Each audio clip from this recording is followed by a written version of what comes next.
Hey guys, welcome to the channel. Today I have a pretty exciting video. We're going to be taking the M2 out. The past few days have been horrible here in Vegas, and now we finally have some nice weather. It's a nice, beautiful sunny day, no wind. So what better way to celebrate the nice day than to take the M2 out for a spin and make a video. My Golf R is extremely dirty. This is how bad it was. It was super windy and it was just blowing dirt and dust all over the place. Golf R looks horrible. You guys can see there. But I kept the M2 all nice and shined up in the garage. So we're gonna hop in this thing and go for a spin. One thing I wanna show you guys, I just found out how to do the other day, which is really cool. So now I have my M2 on my card. Watch this. I can use my phone to open the door and to start the vehicle and drive it and everything. So that's a really cool feature. Definitely not used to something like that, but super cool.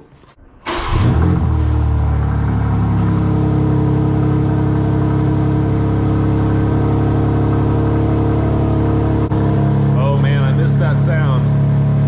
I started it with the valves open, by the way. The Golf R is way quieter and it makes no exhaust note. This one actually sounds like something. Oh man, I missed this car. Let's go for a spin.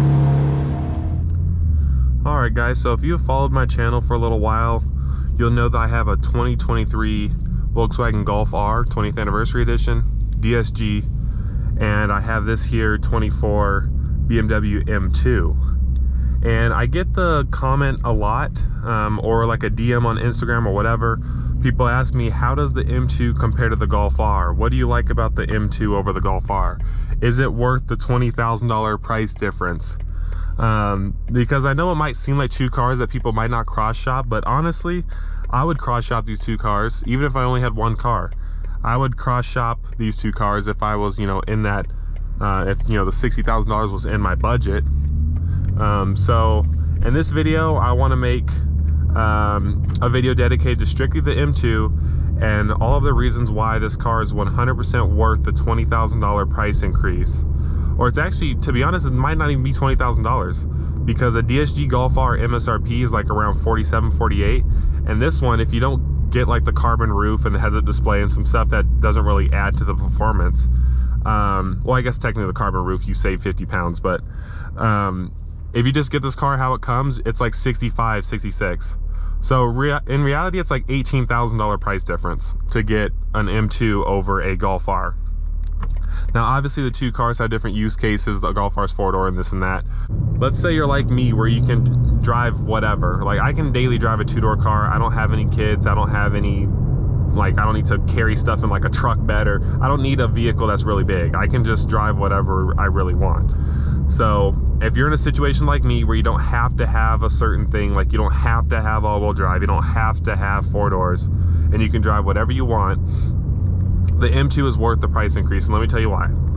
So for $18,000, yes, that's a huge difference. If you guys are, you know, concerned with payment and stuff, that would be about a $360 difference in payment. So $360 difference. Let's say the Golf R with no money down will probably be like a, you know, like a $900 payment with no money down, maybe $850, $900. This car with no money down, if you do 72 months, would probably be like maybe like $1,150 with no money down. And that's if you were to buy the basic one, the one that's like $65,000. So, or maybe like $1,200. Anyway, payment's all subjective based off of credit and all that stuff. But the point is, $360 a month, yes, that's a lot of money. But for some people, they may look at it as $360 a month isn't that big of a difference to have so much more of a car. So obviously this car is a BMW, right? So you have the luxury brand. You know, when you bring it in for service, you get a nice vehicle as a loaner car. You get like a nice X3 or a nice 3 Series or something like that. You know, you get the luxury brand treatment, if that makes any sense. That's one thing that you kind of don't really get with the Volkswagen brand. Yes, Volkswagen is great. You know, I've really loved mine and enjoying it, but you don't really get that luxury experience with the Volkswagen because that's what Audi is for. The Audi is the one that's for the luxury experience. So you get the luxury experience with the BMW. The performance difference is massive, like massive performance difference. And to test this out, I raced my stage 1 Golf R, so it's not 100% stock. I raced my stage 1 Golf R versus this car, and this car is 100% stock, and this car destroyed it horribly. So the performance difference is massive. That alone, honestly, is probably worth the extra money, just the performance gap. And I'm talking about stock for stock. Yes, I know you can tune and modify whatever you want. You can make any car fast. You can make a clapped out 2000s Honda Civic fast. But the point is stock power, how it came from the factory. This car is so much faster than the Golf R. So that's one huge benefit. The ZF 8-speed transmission is very, very smooth. You have 8 gears, the RPM sit low on the highway. So in my Golf R, if I'm going 80, my RPMs are like 2,500. This car going 80, my RPMs are like right at 2,000. Like the RPM sits super low. If you're a guy that likes cars that feel like they're, you know, on edge, or cars that feel like they're true sports cars, the M2 does it all the way. You know, you have the relatively stiffer ride. The handling is out of this world. You know, as far as what I'm used to, I haven't driven, you know, supercars or whatever, but the handling is out of this world. You know, it gets such good grip on the stock tires. It's not like a Mustang where it comes with crappy stock tires, so you have to immediately upgrade the tires. No, this car comes with Michelin Pilot Sport 4S's.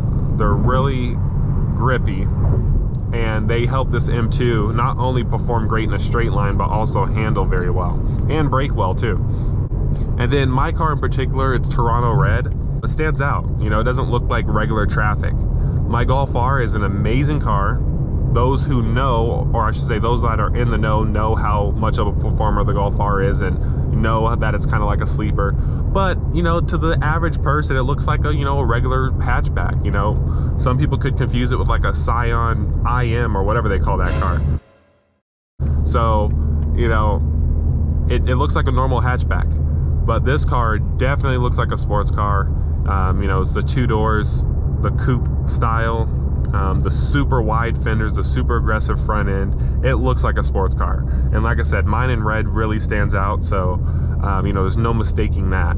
This screen is like a lot nicer. You know, it has a massive screen here, has a massive screen there. Oh, the carbon fiber on the interior. My Golf R has carbon fiber too, actually, but the carbon fiber is really nice. The steering wheel, super nice. The paddles are amazing. It just has a really nice interior.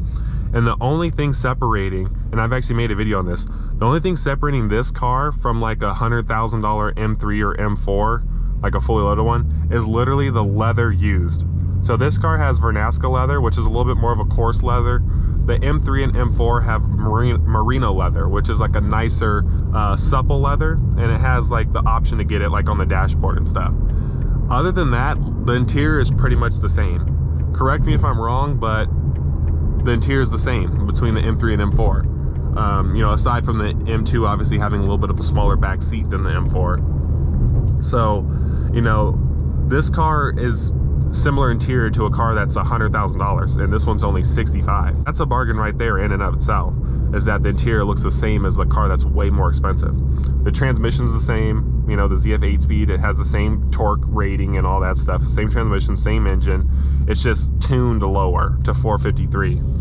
But in reality, it's really, you know, who knows if it's actually that much detuned. Let's see if we can slide a little bit here.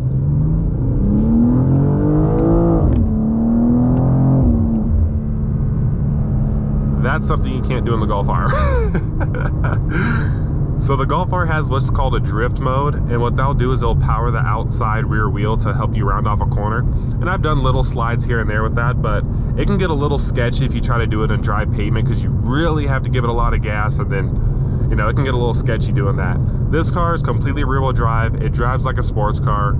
You can get it tail happy if you want to, although the grip is so good that, you know, you do have to give it some gas, but just that sports car dynamic is just amazing. It really is. When I put it in the M2 mode, I have it set up so that the drivetrain is like in its Sport Plus mode, and the throttle response is like razor sharp.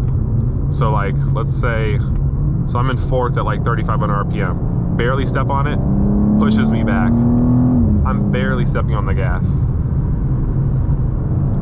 And there's so much power with this engine. It's not like a B58 where it shoves you back in your seat like immediately at a low RPM. This one, you feel the power more as you get past like 4,000 RPM. but it still has good low end torque. It's not like a Mustang where it has no low end torque.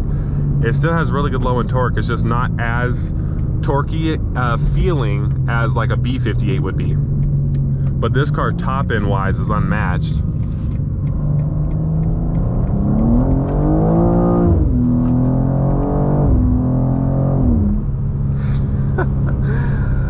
Oh man, it's a really nice balanced car. It's pretty easy to slide out. Yeah, it's amazing. The burbles, the exhaust is louder in the stock form, so the exhaust actually has some sort of note to it, as you guys can tell from the beginning of the video. I can hear the little burbles. And then, as you guys know, the S58 has so much potential for tuning if you guys do want to go down that route. But yeah, just the handling, steering wheel, everything. So this car, like I said, or like I was getting to, this car is worth that price difference. It's 100% worth the price difference. If you can't afford it, and like I said, you don't have to have 4 doors, you don't have to have that stuff. If you can afford it, get the M2 100% if you're cross shopping with the Golf R. Now, if you're in a different price bracket and this is out of the reach, then yes, the Golf R is an excellent choice. I have one, so obviously, you know, I could recommend it. But again, M2 all the way if you can afford it. All right, let's see how the power comes on.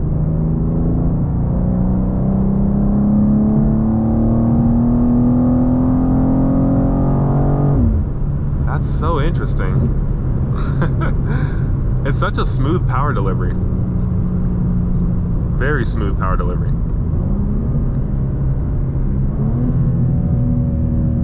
Downshifts are great. The transmission in the 3rd setting, like I have it in the 2nd setting right now, but the transmission in the 3rd setting is snappier than the Golf R's transmission, believe it or not.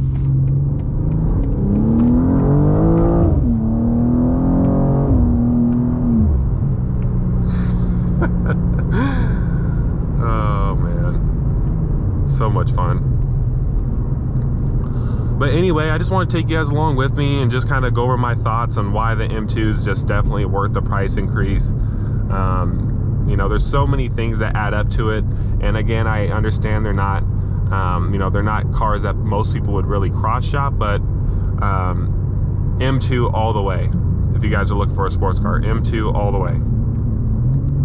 But if you enjoyed this video, please give it a like and subscribe. Share your thoughts on the comments below. I also want to hear what you guys think of the reasoning I gave. Are those valid reasons, or do you not agree with them? Whatever. Let me know in the comments, and I will see you in the next one.